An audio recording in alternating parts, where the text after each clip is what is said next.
My name is Ebony, and I was diagnosed with invasive ductal carcinoma. When I found out, I was in stage 2. This is the very first time that I'll be telling my story.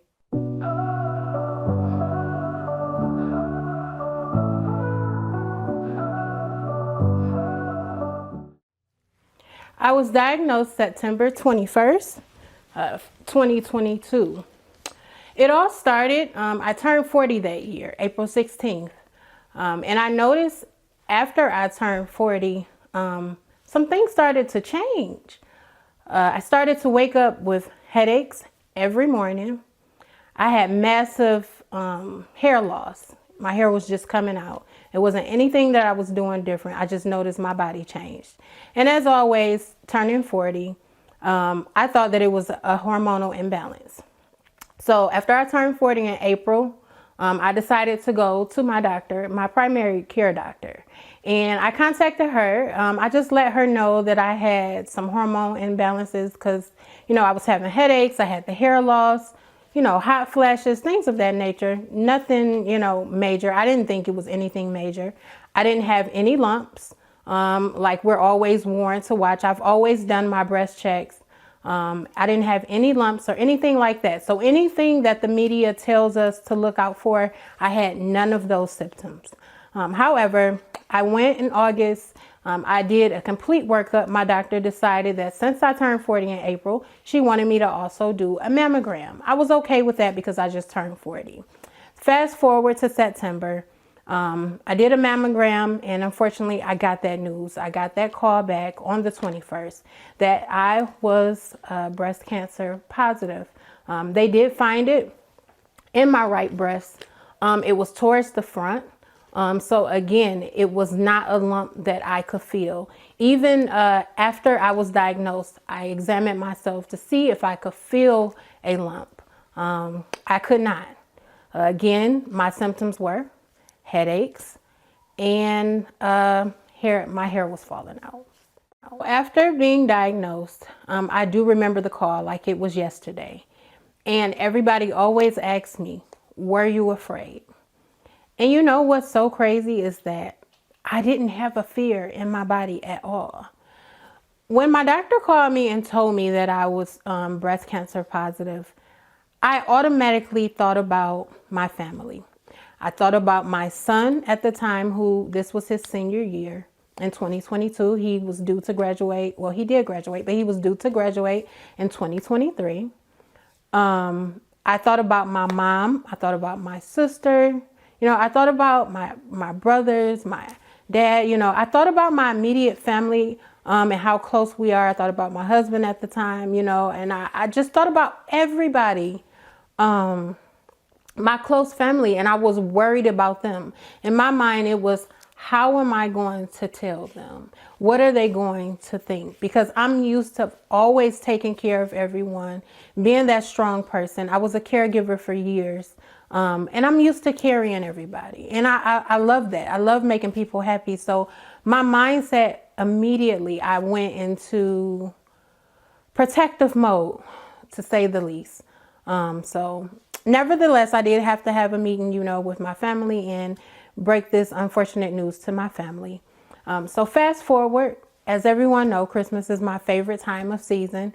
So again, my favorite time of season was approaching because I was diagnosed in September. Again, my son, this was his senior year, and it's tons of things to do with seniors. And I made up in my mind, once I was diagnosed, that I'm going to beat this thing. I'm not ready to give up. I definitely am not done with the work that God has put me here to do. And I made up in my mind from the start that I was going to live. I choose to live, and I chose to fight. My favorite season was approaching. And fast forward now to December 6th. December 6th is where I will have my partial mastectomy. I was against a full mastectomy. My doctor suggested a full mastectomy, and I decided against that. I prayed about it, and I consulted with God, and I had to do what felt right for me. And again, this is, everybody's journey is tailored to them. A double mastectomy did not, I could not do it. I prayed about it. and I did what felt good for me in my gut. So I went with a partial mastectomy, and I did a breast reduction. Again, so December 6th, we did a partial mastectomy, and then we would move on until 2023. I recovered very well from that surgery. I would like to say that surgery was easy. It wasn't, it was not hard. The recovery was not hard. Yes, I did have tubes, but again, like I told you guys in the beginning, I chose to live. I chose to fight this thing, and I chose to beat it. I understand that it's going to be hard. I knew I've taken care of, people who've had cancer. My stepfather, he passed away from cancer, and I watched my mom take care of him. I helped take care of him. So I saw the beast that cancer, can be, but I chose to fight it. I was determined to beat it because my work, I didn't feel like it was done. After my partial mastectomy, now it was time for chemo, unfortunately. January came around, and I went to go see my medical oncologist, and he ran some kind of test. I cannot remember. And at that time, that let him know it was particular numbers. Forgive me because I forgot, but there were certain numbers that he needed to test. And if they were high, that showed him that my body feeds cancer. It's basically a food. My body produces a food for cancer. And if those levels were high, he highly recommended that I, did chemo. So nevertheless, I did have to do chemo. So my first chemo was February 6th. I did go into chemo, of course, with a full head of hair. That was one of my fears because I was afraid. A girl loves her hair, and I did not want to part ways with my hair. I could never picture me being bald. But nevertheless, we know, that's one of the things that chemo does, that it takes from you, shall I say, because it takes all the good things and all the bad things. So my first round, I did chemo, which was February 6th, and I felt like a superhero. During chemo, I got like this extra adrenaline running through me, and I just felt like I could do anything, right? And I hit that elevator when my, chemo was over, and it just felt like somebody just set a bag of bricks on my back. And I remember getting in the elevator, and I was like, whoa, I was like, this thing hit me like immediately. I was, in the infusion room, and I felt like I could do anything. And then I walked to the elevator, and it's like a 360, like my body, my bones, everything. So to say the least, that first chemo, it truly was a doozy. I remember like it was yesterday. I think it was like on a Thursday or a Friday. Oh, you know what? I think it was a Friday. And I had to go Monday and get these infusions. And I remember over the weekend just being really, really sick that first chemo, like really, really sick. But again, I prayed. I talked to God a lot during this time. And I made up in my mind that I'm going to beat this thing. So yes, for anybody who's watching, yes, it's hard, but you have to have the fight in you from the start. And again, my boy was graduating. He was going to be a senior. And I talked to God, and I knew it was no way that he was going to take me. For me, all the work I did with my child, I was waiting for that very moment to see him walk across that stage. So I'm like, God, come on now. You're not about to do this to me now. But as all things, it works together. So I slowly made it through chemo. I will say, and I will share that my last chemo, so my third from my fourth, because I had 4 total. My third from my fourth did almost take me out. I remember this very vaguely, but I remember lying down. And this sickness was a different kind of sickness. Yes, I had the achy bones. But this one, I couldn't walk to the refrigerator without being tired. I could normally walk to my mailbox at the end of the street and get the mail. I could not.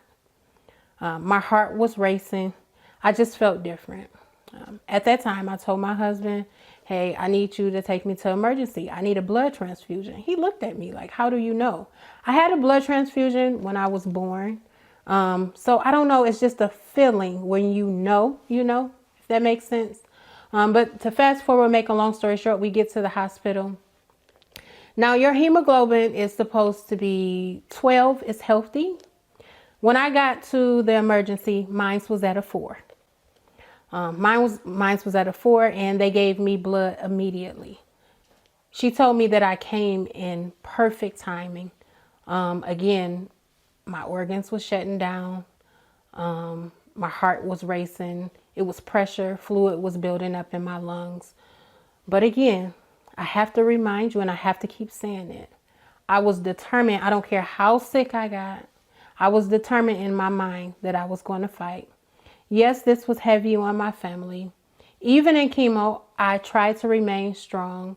I tried to put on that persona. I would go to church Sunday to Sunday. I would still sing on the praise team.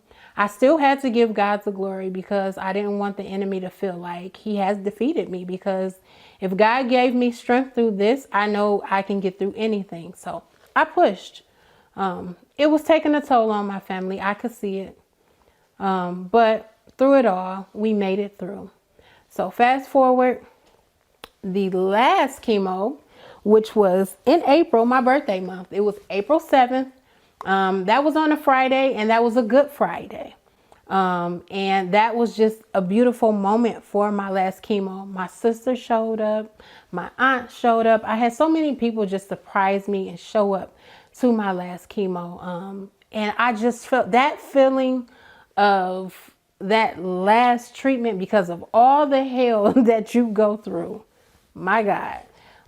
That feeling is just unspeakable. And I'm just so grateful that I am sitting here today, healthy, still alive, and able to share my story for someone. I know that this journey was not just for happenstance. And it's so crazy because ever since I was diagnosed and I went through treatments, I've met so many people who either is going through, their sister, wife, aunt, family members, best friend is going through. And I'm here just to say any encouragement, anything that I can say, I can do from my experiences, please don't hesitate. But let's get back. Let me wheel you back in. After that beast of chemo that I had to deal with, I did 4 rounds of chemo. Now it's time for radiation. I started radiation May 26th, and I had to go every day, Monday through Friday. And the funny thing about that is that once I went, and they do like this molding of your body, so they can position you on the table according to where your cancer is. So the machine can, reach your cancer, right? So after I did all that, that was fine. And so it was about my first day or my second day. Literally, I'm used to working in the hospital atmosphere.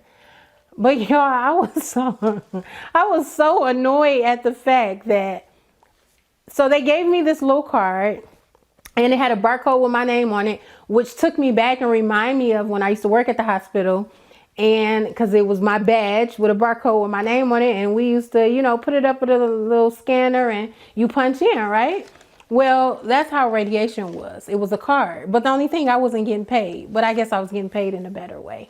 But it just annoyed me that I had to go every day. Radiation was pretty easy.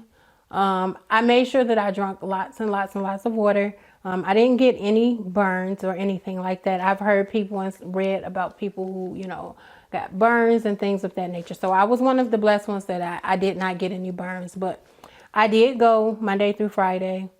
And I did that for 6 weeks. 6 weeks radiation every day, no weekends. And it was only like a 20-minute session. Radiation, that was a breeze compared to chemo. Only thing with radiation, it just made me super sleepy. So I took a bunch of naps, and yeah, but that's when I started to feel like I was getting my wind back. Now I was super sleepy.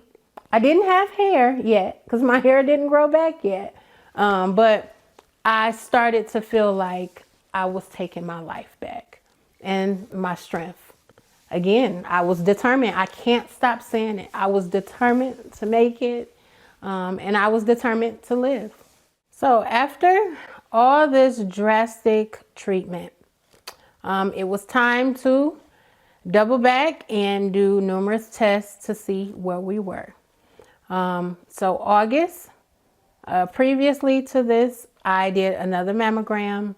I did some blood tests. I did an MRI. I did a few MRIs. And now it's the waiting game. August 17th, I'll never forget it.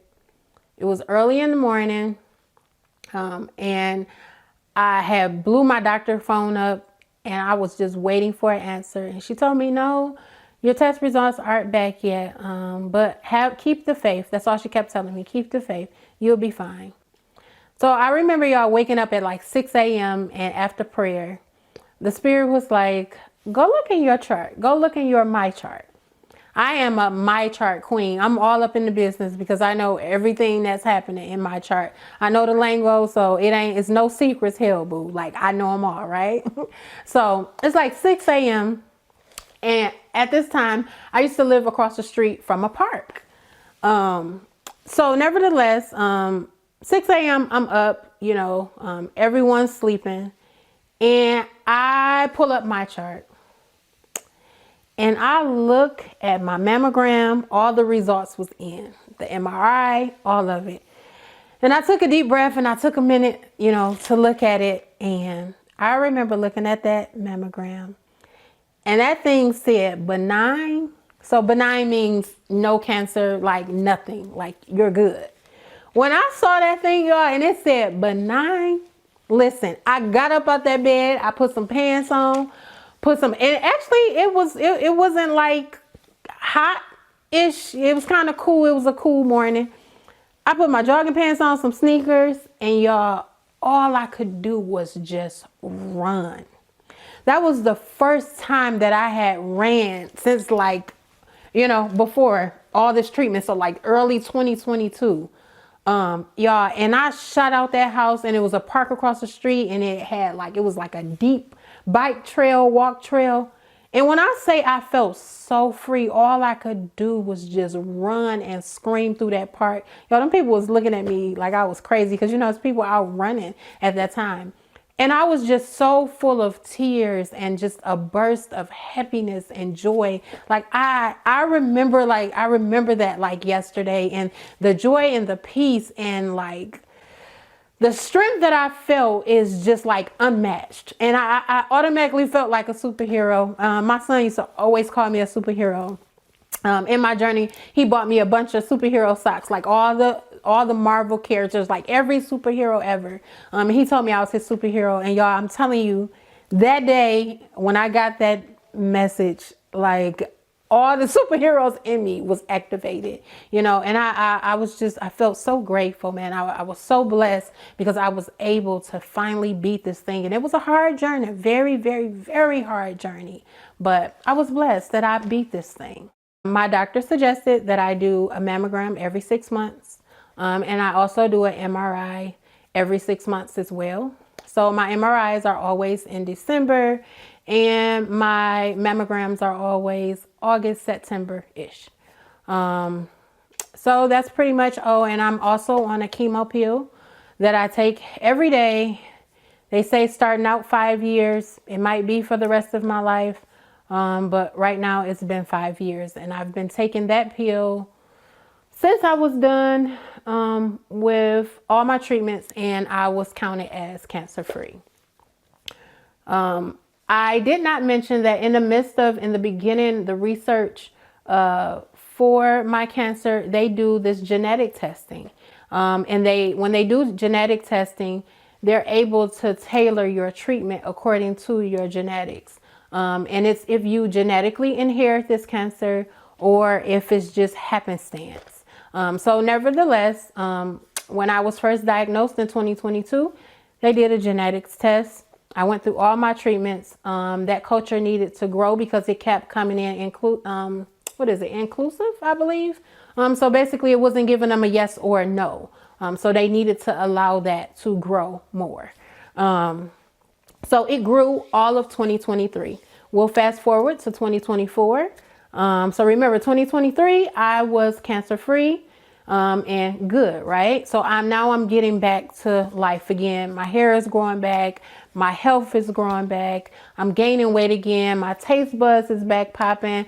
I'm living life, right? I'm feeling good about myself. I started back working. I did do a career change because of chemo. It's a lot of side effects to that. I won't get into that. But nevertheless, so 2024, I was working and I get a call from my doctor. I'm not going to lie, I was startled, and I can always feel something in my gut. So I spoke to my doctor and she said, your cultures came back today, and they grew. And unfortunately, you have the BRCA gene mutation. So I'm like, okay, what does that mean? Because I wasn't sure, I heard of it, but I wasn't sure. So unfortunately, I inherited this cancer. My body produces a lot of estrogen, and cancer feeds off of that. It's like food to cancer. Unfortunately, again, the BRCA2 gene comes with 3 different kinds of cancer. So it's breast cancer, it's ovarian cancer, and it's esophagus cancer. In this case, they highly suggest again that you do a double mastectomy. I'm still not there yet. I can say out of, 3 surgeries? 1, 2, 3. So they recommended 3 surgeries. I did 2 out of the 3 because I did the partial mastectomy. So I don't really count that because they wanted me to do the double mastectomy. I did not. They wanted me to have a total hysterectomy so I won't have ovarian cancer. I just did that this month, October 1st, actually. I'm still recovering from that. And what did I say? 3. So I did the total hysterectomy.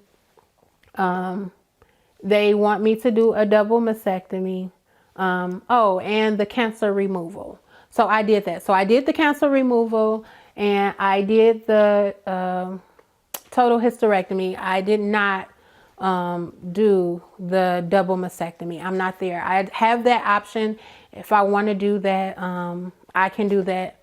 I'm just not in that space. I don't feel like I need to do that. I feel healthy. And most of all, I trust God, So yeah, it's unfortunate. I do have that gene. So I do have to stay on my doctor's appointments. I do have to have a complete life change style as far as foods, what I intake, things of that nature. So at the end of the day, the fight never stops. But I'm grateful that I'm sitting here today with you guys, sharing my story, and I'm still cancer free. So before I go, I definitely need to take the time in the moment to say a few things and thank a few people. I want to start off with my family. I want to thank my immediate family, my household. I want to thank my husband. I want to thank my sons. I want to thank my mom, my dad, my siblings, my sisters and my brothers for all your strength, your love, your protection, your guidance, your joy that you brought me. Thanks for thinking of me when I didn't even feel worthy to be thought of because I was just so down. Thank you, thank you, thank you. I love you. Thank you times a million. I want to say a special thank you to my New Liberty Apostolic Faith family. I want to thank my pastor, Joe O. Rasul, and our First Lady, Janice Rasul, for their constant prayers, for their meal preps, for celebrating every little milestone, every little change, every little victory. Thanks a million. Thank you for rocking all your pink. My last chemo. Thank you for rocking pink every October. Thank you, thank you, thank you, thank you. I cannot thank you enough. I would like to thank Susan G. Coleman for Cure. I want to thank that foundation for being there for me when my family needed it. Thank you, thank you, thank you times a million. I absolutely have to thank Unice Wigs. They have, if you don't know, they have a Pink Love Foundation, and Unice Wigs actually supplied me a wig during my chemo, and they also just supplied me a wig during this last surgery that I had. So thank you, thank you, thank you, thank you, Unice Wig, for your foundation and your love that you pour out, because when a girl loses her hair, it's so hard. So thank you for the gift of love and sending that to all my pink sisters around the world. I also have to thank my Murray Wright family. I remember posting and keeping you guys up to date on Facebook of my knockout journey every time I knocked down the chemo. So I thank you for the love, the support, the text messages, the songs, the funny memes, the inboxes, the flowers, the roses. I thank my Murray Wright family. Thank you so, so very much. And I cannot, I mean, absolutely cannot forget the man who allowed all of this to happen, my Lord Jesus Christ, my Savior, who allowed me to beat this, who saw fit that I was worthy enough to have another chance at this thing called life and to share my story and to do kingdom work. So thank you all for your time. Thank you for your love. And I'm cancer free and I'm out. Bye.